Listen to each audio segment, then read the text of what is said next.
O tema proposto para que a gente possa conversar essa noite, trazendo a ótica espírita e contextualizando alguns fatos da nossa vida, dessa modernidade que nós experimentamos. Afinal de contas, a tecnologia trouxe um grande progresso para a humanidade.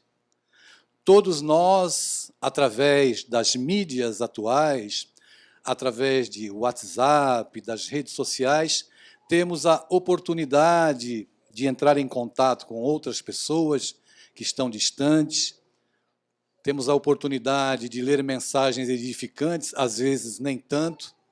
Enfim, toda essa modernidade vem trazer para o homem a possibilidade de alçar voos mais altos em busca da própria redenção, em direção ao seu progresso.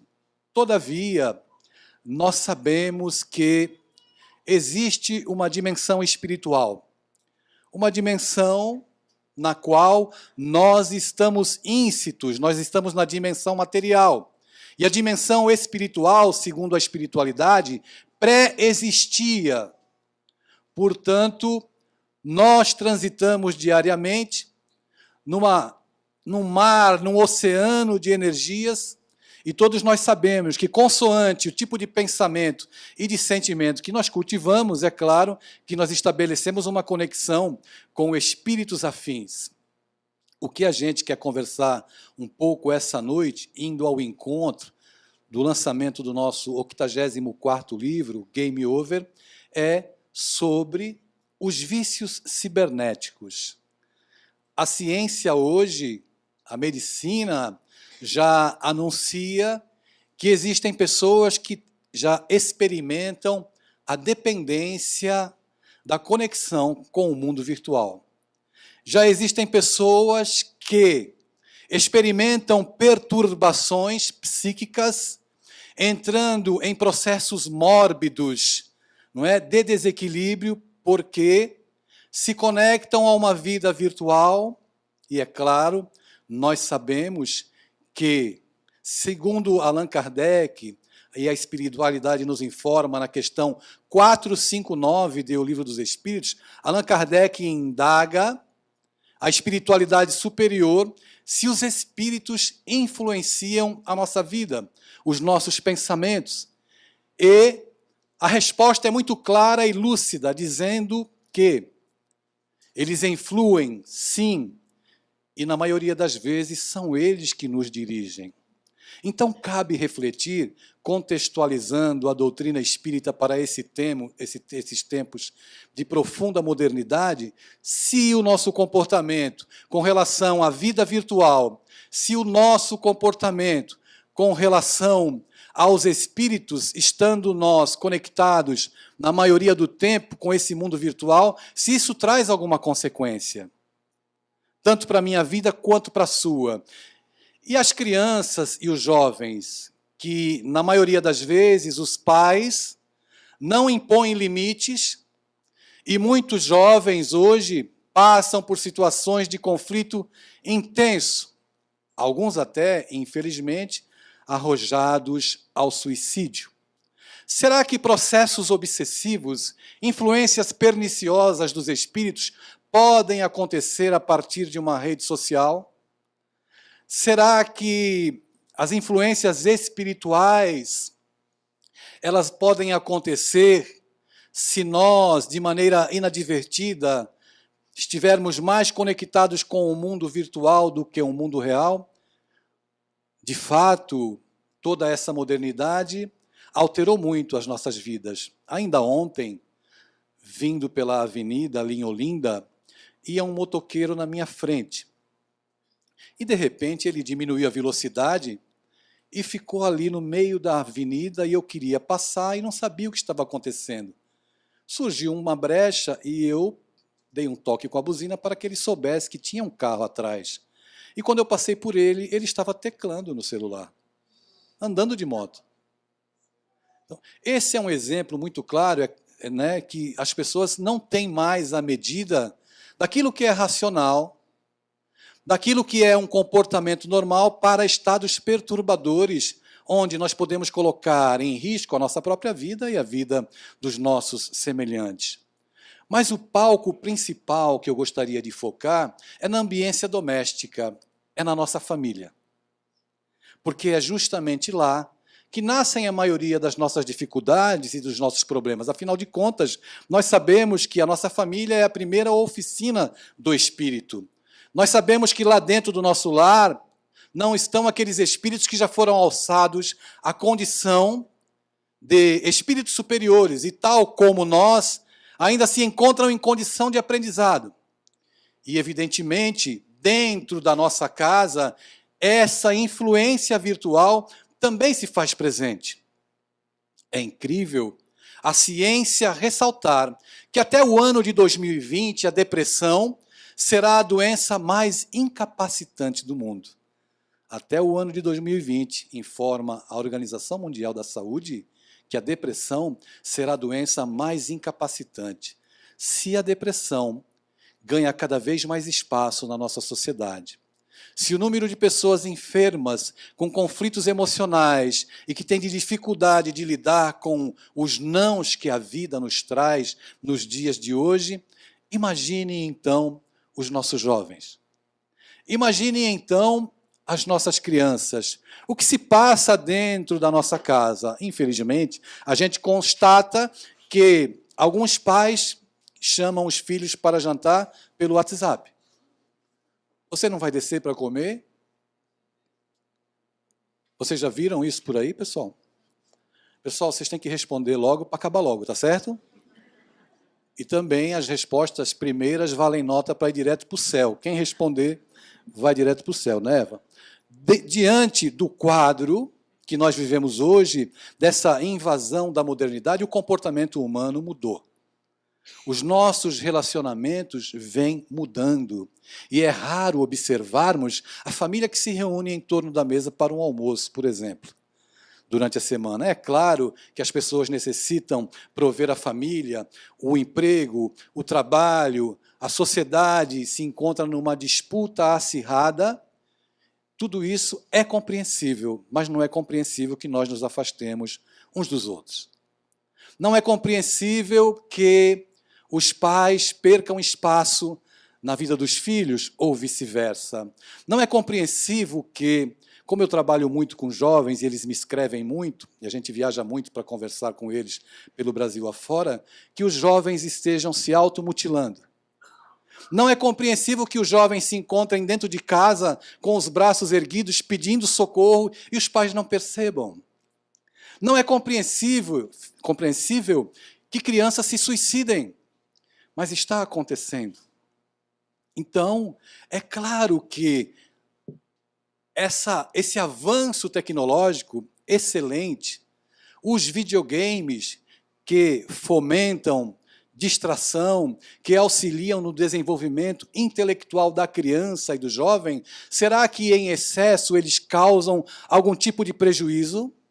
Será que existem processos obsessivos que são desencadeados através da permanência por tempo indeterminado diante de um videogame, de uma tela de televisão? Já que nós tivemos outras vidas e sabemos disso, aqueles que carregam em si as reminiscências de vidas passadas, aquelas crianças que experimentam e jogam sem limites os jogos de violência, com violência, será que causa algum malefício para a criança? E quando eu falo o título do nosso livro, que é Game Over, as pessoas podem pensar assim, esse livro é para jovem. Não, esse livro não é para jovem. Esse livro é principalmente para os pais. Principalmente para aqueles pais que acham que devem ser amigos dos filhos. Os filhos não precisam de amigos, os filhos precisam de pais. Pais presentes. Amigos eles têm na escola e na rua. Os filhos não precisam de pais amigos, eles precisam de limites. Eles precisam de alguém que lhes diga não. Porque, caso contrário, no instante em que eles entrarem realmente na vida e tiverem que enfrentar as adversidades que o mundo adulto traz para nós, e a vida vier para eles e disser um não bem grande, e eles não tiverem estrutura para lidar com os nãos da vida, porque os pais não disseram não para os filhos em casa, é claro que aí o atalho para o suicídio está muito próximo. Eles não estão acostumados a receber não. E nós sempre ressaltamos que nesse mundo de alta tecnologia, né, que nós estamos próximos, acontece um fato no Japão, imediatamente nós ficamos sabendo, ou vice-versa. Nesse mundo de alta tecnologia, nós nos afastamos cada vez mais das coisas essenciais para o nosso coração e para a nossa vida. Eu me recordo de uma passagem ocorrida com Francisco Cândido Xavier em 1971, lá na Avenida Brigadeiro Luiz Antônio, em São Paulo, quando o veículo dobrava a esquina em direção ao estúdio da TV Tupi, naquela época. Um dos ocupantes do carro que acompanhavam Francisco Cândido Xavier virou-se para Chico e, ao se deparar com a imensa fila das pessoas que aguardavam para entrar no teatro para assistir o Pinga Fogo, a pessoa ficou encantada com a fila que dobrava a esquina e chamou a atenção do Chico. Chico, veja quantas pessoas vieram aqui para lhe assistir. Ele olhou para o interlocutor, sorriu com ternura e obtemperou. Essas pessoas que estão aqui, essa fila imensa, elas não estão aqui para me assistir, elas estão aqui porque todas estão com saudade de Jesus. E é o que acontece conosco hoje. Nós estamos com saudade das coisas mais simples. Nós estamos com saudade daquelas coisas que parecem pueris, mas que fazem um bem danado para a nossa alma. Nós estamos com saudade de um tempo em que manifestar o desejo de abraçar alguém não era interpretado como uma atitude com segundas intenções. Vivemos um tempo em que as pessoas se fecham numa armadura e, infelizmente, é cada vez maior o número daqueles que se arrojam em problemas depressivos, obsessivos, transtornos, fobias de toda ordem, porque a nossa estrutura emocional olha para o mundo com os valores que estão totalmente invertidos. É tempo de resgatarmos as coisas necessárias para a nossa felicidade.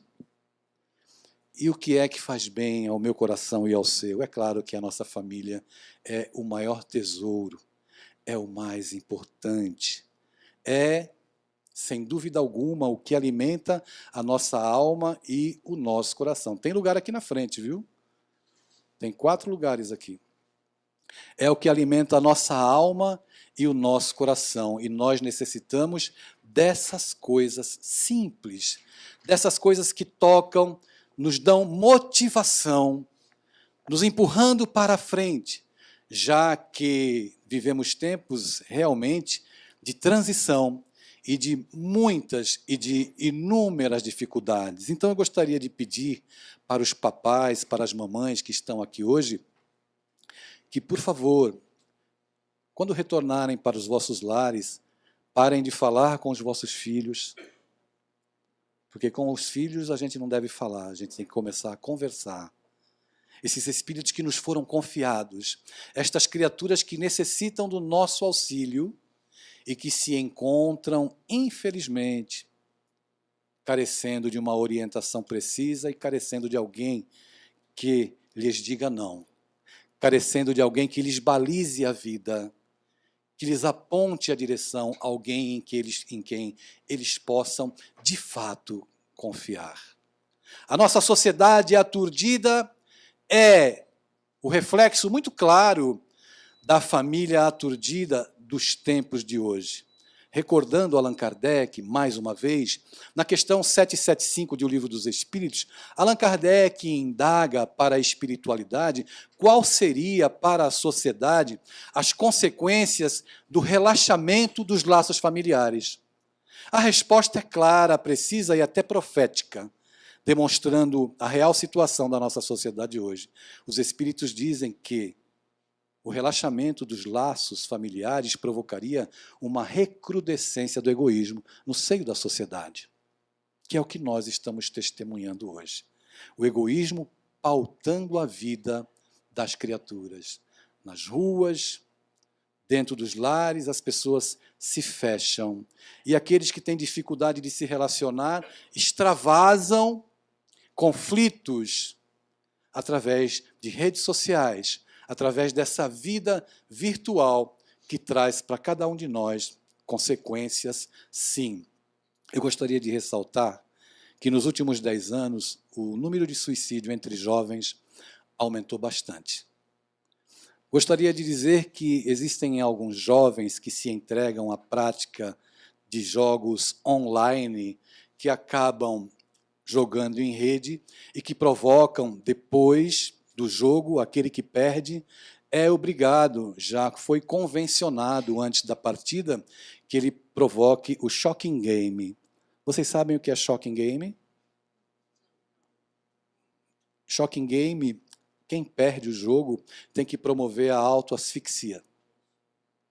A autoasfixia pode ter algumas consequências. A morte, a falta de oxigênio no cérebro, o que pode promover algumas sequelas, e também, segundo alguns que já promoveram e não tiveram nem falta de oxigênio e nem desencarnaram, promove um barato. É isso que está acontecendo nesse mundo em que a influência espiritual se dá e as pessoas não se apercebem. Lá no livro dos médiuns, Allan Kardec fala muito bem sobre a obsessão, mas ele restringe, não é, o seu estudo apenas no aspecto mediúnico. Mas no próprio Evangelho segundo o Espiritismo, eu até peço licença para ler para vocês, que é um parágrafo curto, ele define muito bem a questão da obsessão, e eu gostaria de ler para que a gente possa refletir muito seriamente nessa questão. O que é a obsessão? A obsessão é a ação persistente que um espírito mau exerce sobre um indivíduo. Apresenta caracteres muito diversos, desde a simples influência moral, sem perceptíveis sinais exteriores, até a perturbação completa do organismo e das faculdades mentais. Então, se lá na questão 459, Allan Kardec nos informa que os espíritos nos influenciam a nossa vida e muitas vezes nos dirigem, como é que nós podemos interpretar e entender nos dias de hoje, quando nós nos alienamos para uma vida virtual, essa influência? Todos nós sofremos influências, onde quer que estejamos. Isso é muito delicado, porque nós ainda somos criaturas que estamos em pleno processo de aprendizado de controle das próprias emoções. Como nós temos dificuldade de lidar com as nossas emoções, como os fatos exteriores que acontecem à nossa volta determinam o nosso comportamento. Porque nós, via de regra, reagimos aos estímulos exteriores. Dificilmente nós exercemos um controle. Quando levamos uma fechada na rua, quando passamos por algum agravo, seja em qualquer situação, de imediato a gente reage. E quando a gente reage, evidentemente que nós abrimos as portas do nosso psiquismo para que a influência espiritual se dê. Esse processo educativo, esse alerta que a doutrina espírita nos faz, ele se dá em todas as fases do nosso período, enquanto espíritos reencarnados. Tanto na idade adulta, quanto na idade juvenil. Aquele que tem filhos jovens sabe muito bem o quanto é difícil lidar, às vezes, no período da adolescência e no período juvenil. Mas veja, nós devemos deter a nossa atenção em algo muito interessante. Um jovem que experimenta a eclosão dos hormônios, as reminiscências de vidas passadas que emergem, mas ele se percebendo como individualidade. E quando ele se percebe como individualidade, ele começa a observar o comportamento dos pais. E aí ele começa a avaliar e faz juízo de valor e percebe que os pais muitas vezes falam aquilo que eles não fazem. Todo esse caldo emocional, psíquico, mexe com a vida dos nossos jovens. E o nosso lar, é claro, que sofre as influências espirituais, tanto aquelas que afligem e que se aproximam de nós para nos influenciar, como aquelas outras que se aproximam dos nossos filhos para influenciá-los. Vivemos um tempo em que nós precisamos hoje lançar mão do conhecimento que o Espiritismo traz para nós. repetindo a mesma frase, nós vivemos um tempo em que temos que retornar às coisas simples. Quem primeiro falou em conexões foi Jesus. Quem primeiro citou o que a gente pode contextualizar hoje como uma conexão foi Jesus, quando em Mateus está registrado a palavra do Cristo que nos diz: tudo aquilo que você ligar no céu, você vai estar ligando na terra. E tudo aquilo que você ligar na terra, você vai estar ligando no céu. Hoje em dia, a gente vai viajar ou visitar um amigo. E quando chegamos na casa de alguém, vamos passar o final de semana. A gente não pergunta se a cama é boa, se está tudo certinho para a nossa acomodação. A primeira coisa que a gente pergunta é qual é a senha do Wi-Fi. Não é assim, pessoal? É ou não é? É assim. Porque, é claro, nós precisamos ver os nossos e-mails, entrar no WhatsApp. Tudo isso já faz parte da nossa vida e isso não vai mudar. A tendência é que surjam novos aplicativos e novas situações que nos manterão conectados.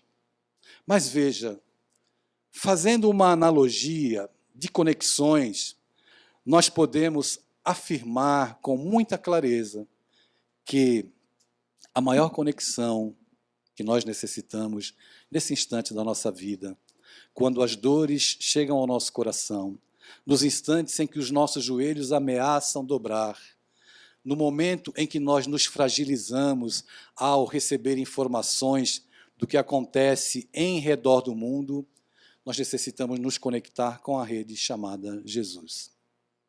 E qual é a senha? Como é que eu faço para me conectar com essa rede? A senha é tolerância, é uma delas. Caridade, paciência, compaixão, amor. Recordando da passagem do Cristo, muito marcante, um homem cego que morava em Jericó, ouviu falar do que Jesus fazia e trazia para a vida das pessoas. No instante em que ele ouviu falar daquele carpinteiro de Nazaré, o coração daquele homem encheu-se de alegria. E, é claro, de esperança.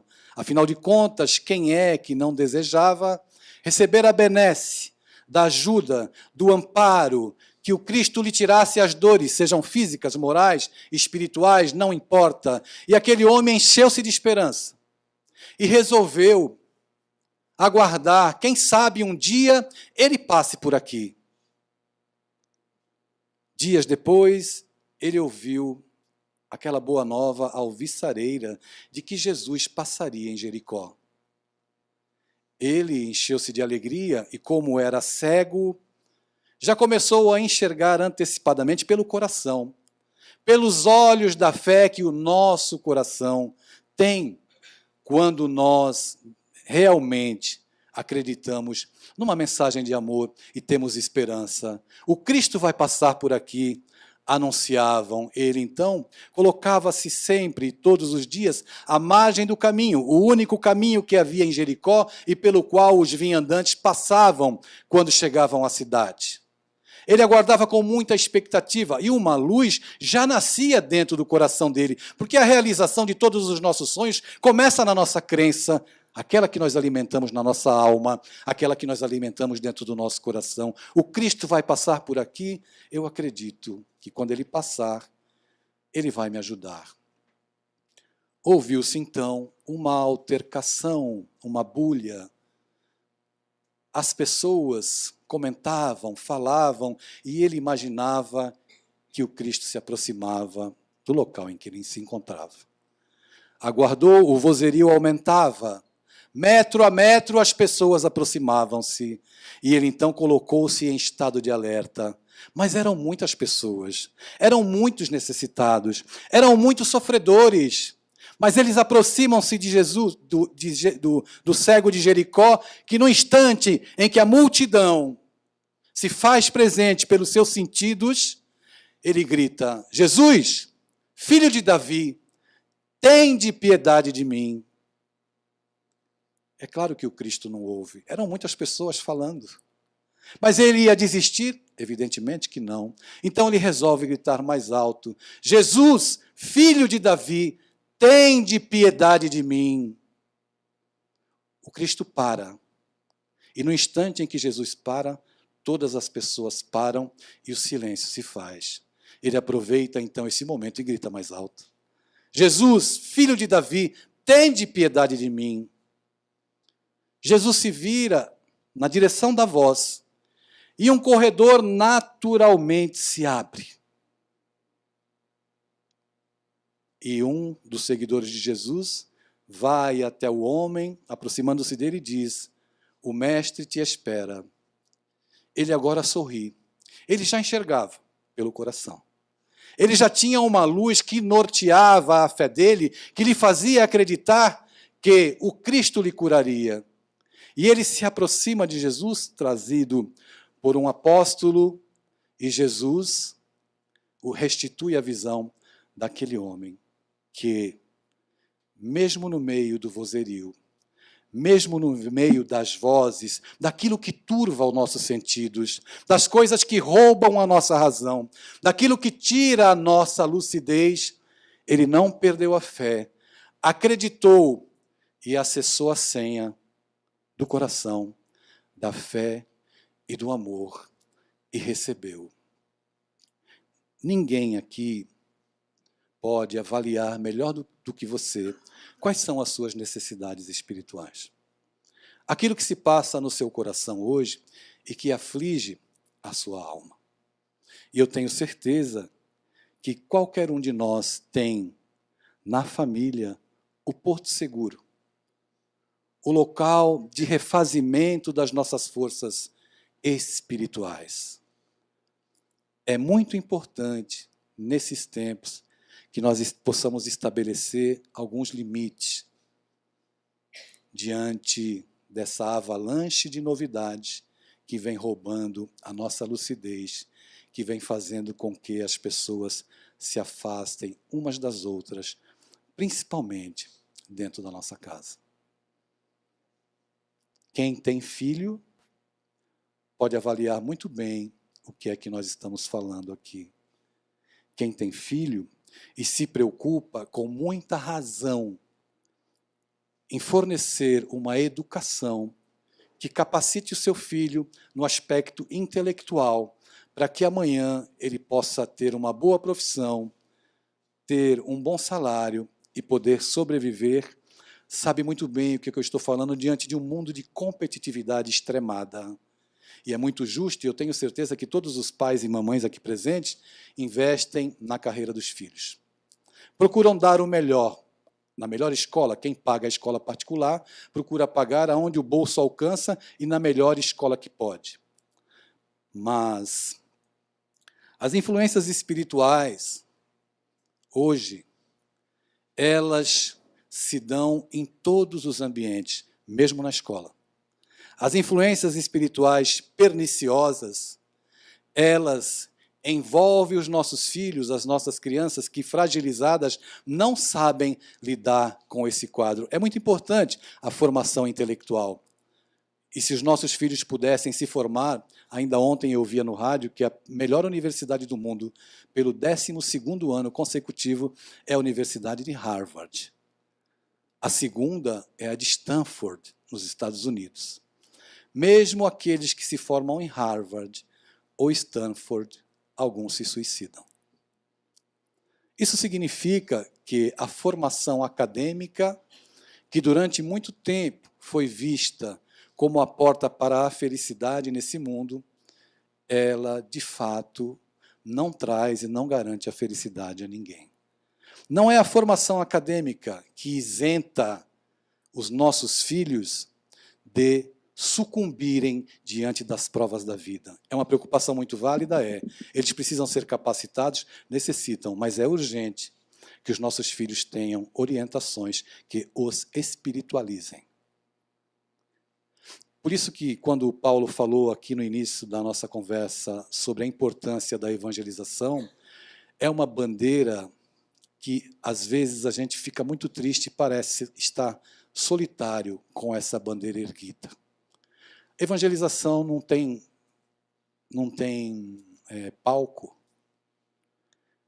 Evangelização não tem luzes, não tem refletores. Invariavelmente, nas instituições que nós passamos, sempre existe alguém pedindo. Não tem alguém que se candidate a ser voluntário da nossa casa. Nós temos crianças, nós temos jovens que necessitam ser educados, que necessitam receber essa orientação que fomenta caracteres, como diz Allan Kardec, que é a única que pode garantir a felicidade dos nossos filhos. Não adianta o seu filho estudar na melhor escola de João Pessoa, ou seja lá de onde for. Se ele não tiver referências que o espiritualizem, ele é frágil e está suscetível, porque ninguém está isento, a passar por dificuldades que o levem a cometer o suicídio. Ele pode não ter estrutura emocional para enfrentar e dizer não às drogas no instante em que vai para uma balada e que passe por uma situação como essa. Eles necessitam de orientações e de informações que deem sentido à vida. Porque muitos se matam porque levarão fora da namorada. E eles se encontram aí com sede, com saudade de Jesus e com fome de aprender, de alguém que realmente seja uma referência.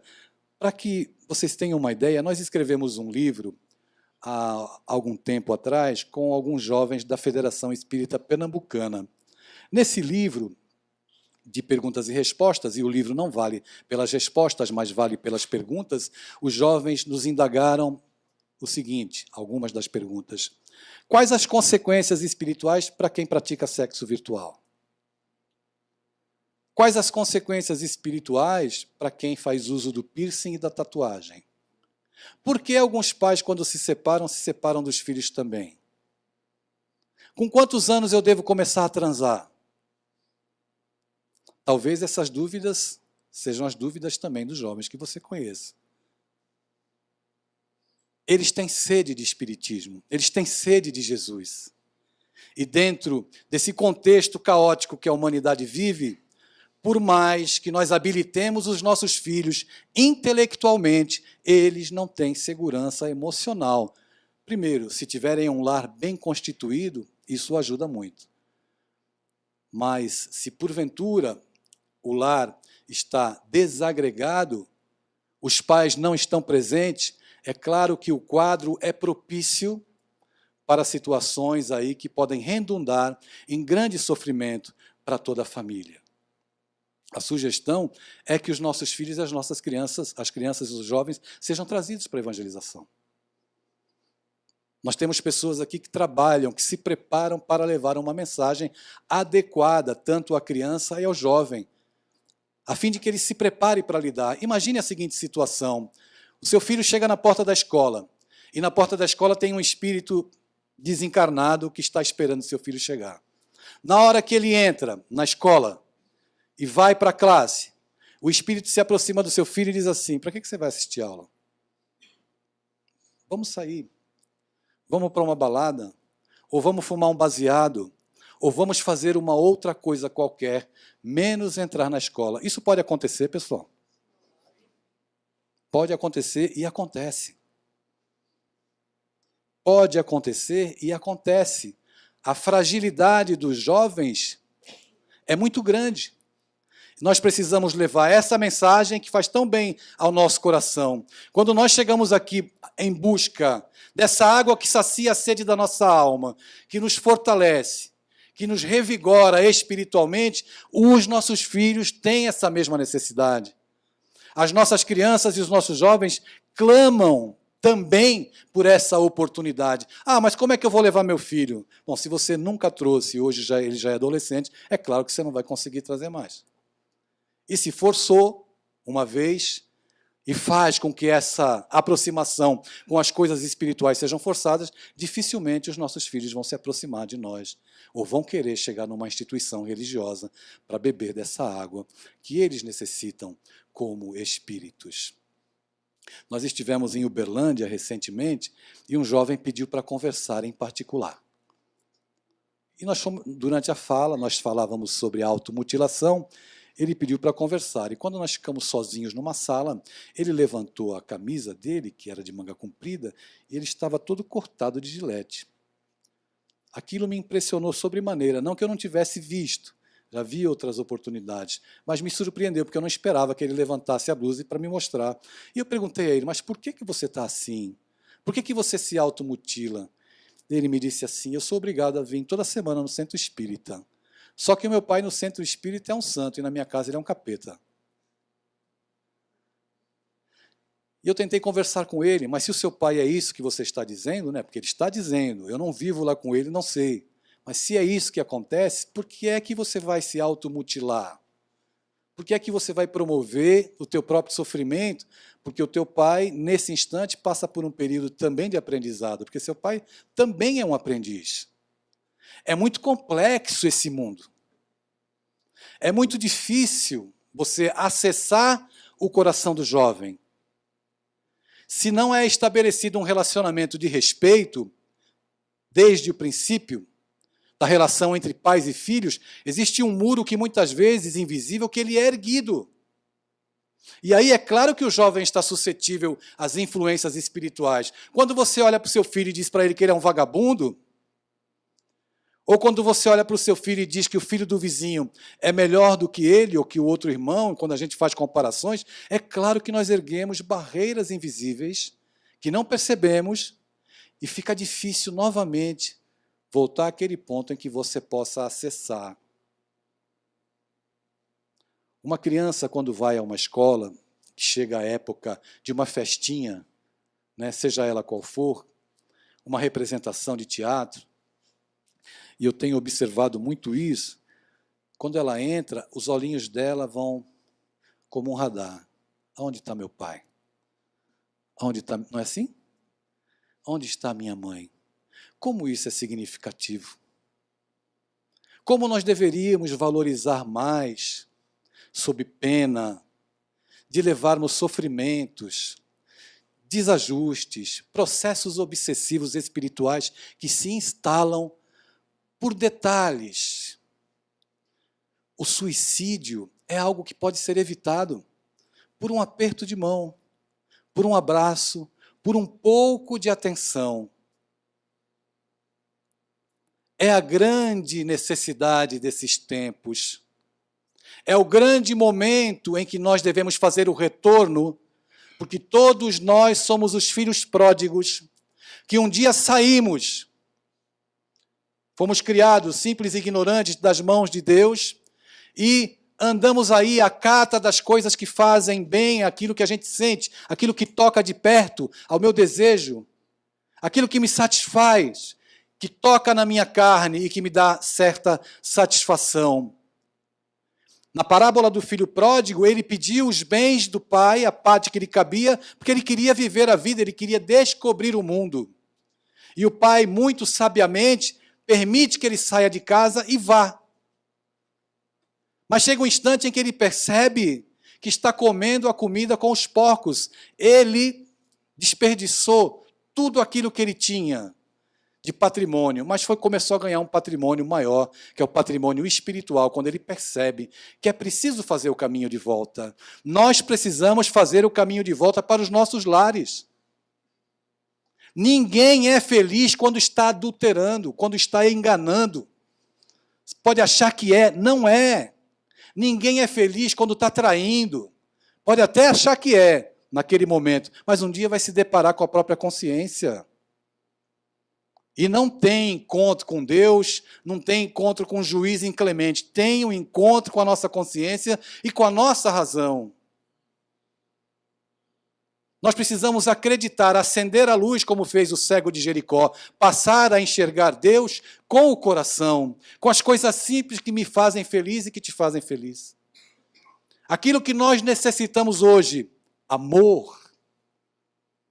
Certa feita, eu fui a uma escola no Rio Grande do Sul, conversando com um grupo de jovens difíceis e violentos. Me aproximei de um garoto e disse para ele assim, posso te dar um abraço? Ele disse, não. Por que você quer me abraçar? E eu disse, eu gostaria de te abraçar porque o seu abraço é importante para mim.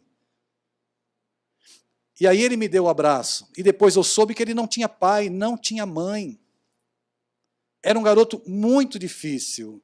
A agressividade, né, ela é algo que está íncita no nosso comportamento, nessa nossa jornada fora e longe da casa do Pai.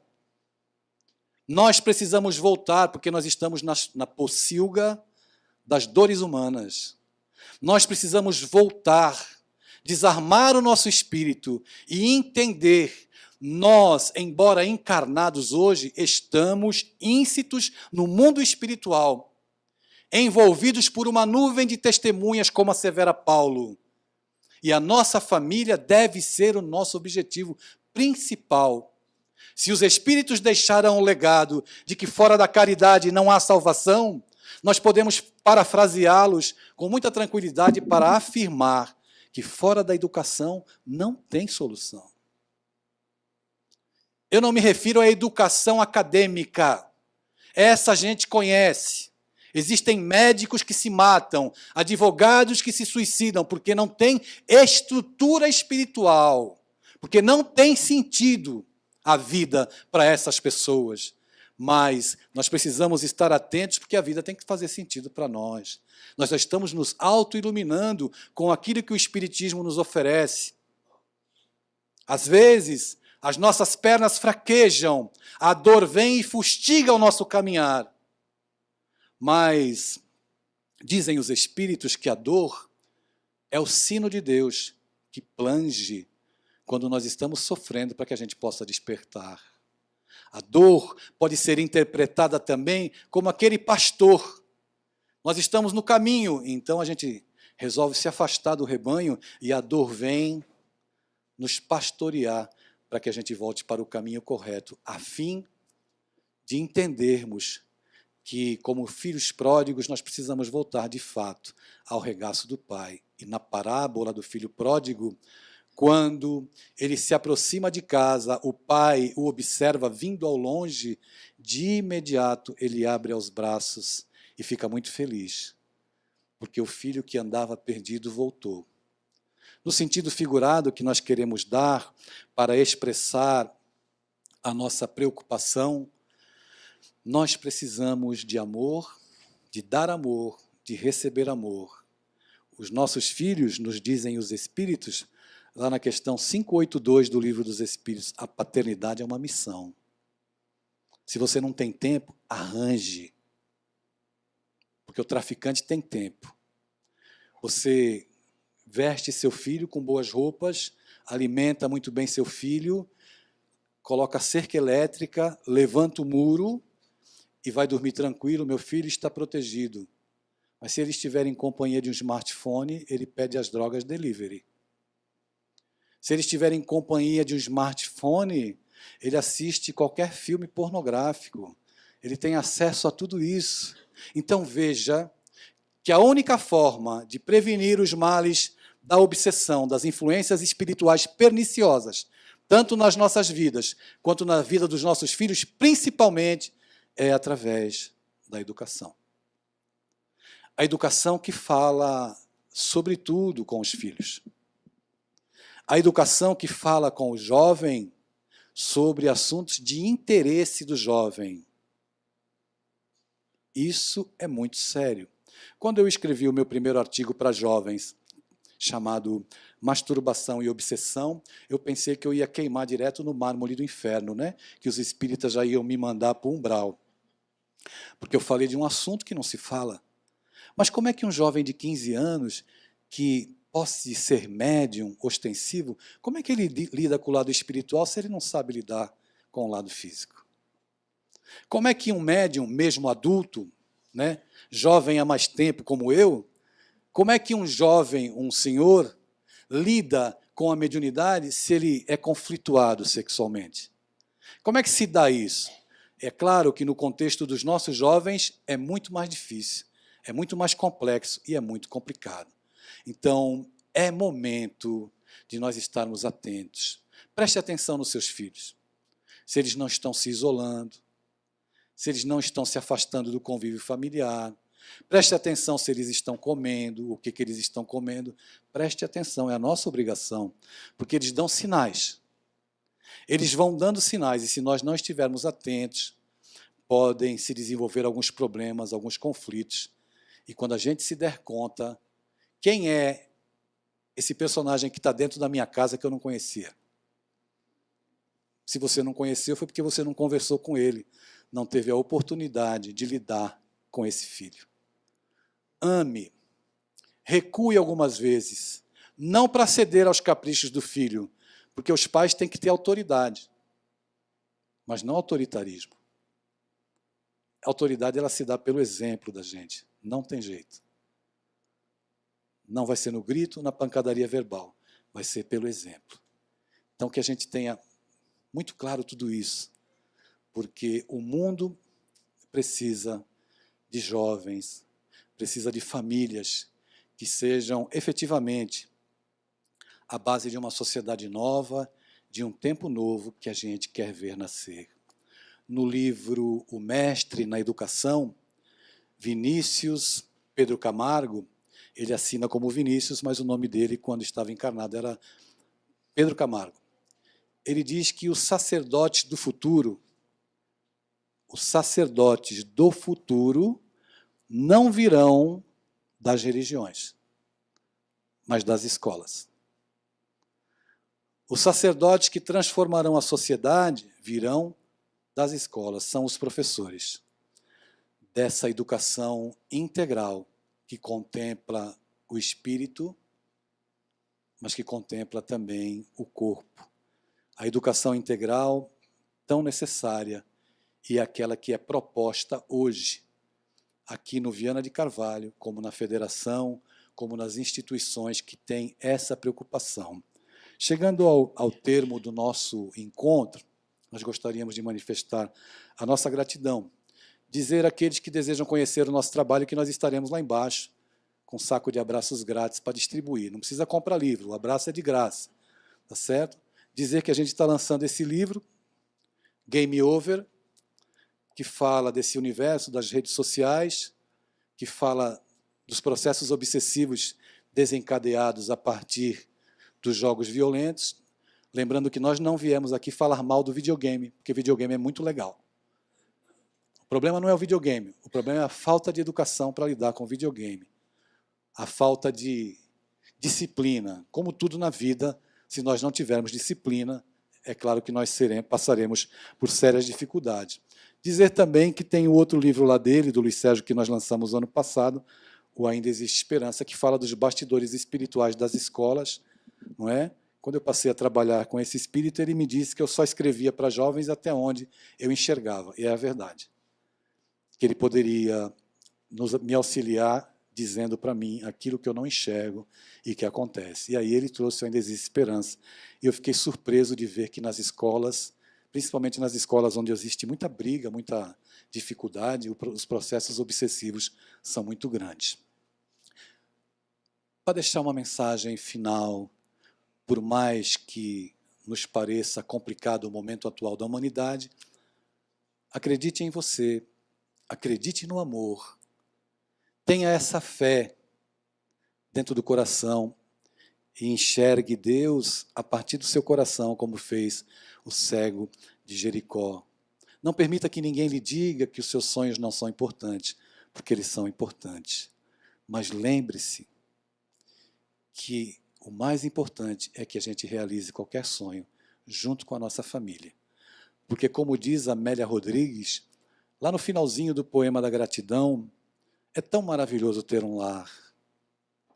Não é importante se esse lar é uma mansão, ou se é um ninho, ou se é uma casa no caminho, uma tapera, na favela, um bangalô, seja lá o que for. Mas o importante é que dentro dele exista a figura do amor. do amor de mãe ou de pai, de esposa, de marido, a presença de um filho, ou pelo menos a companhia de um cão, porque é muito triste viver na solidão. Mas se eu a ninguém tiver para me amar, nem um teto para me agasalhar, nem uma cama para me deitar, nem aí reclamarei, pelo contrário eu te direi: obrigado, Senhor, porque eu nasci. Muito obrigado, porque eu estou aqui, por todo o teu amor, pelas vossas famílias, pelos vossos filhos, pelos vossos lares. Muito obrigado, Senhor. Muita paz.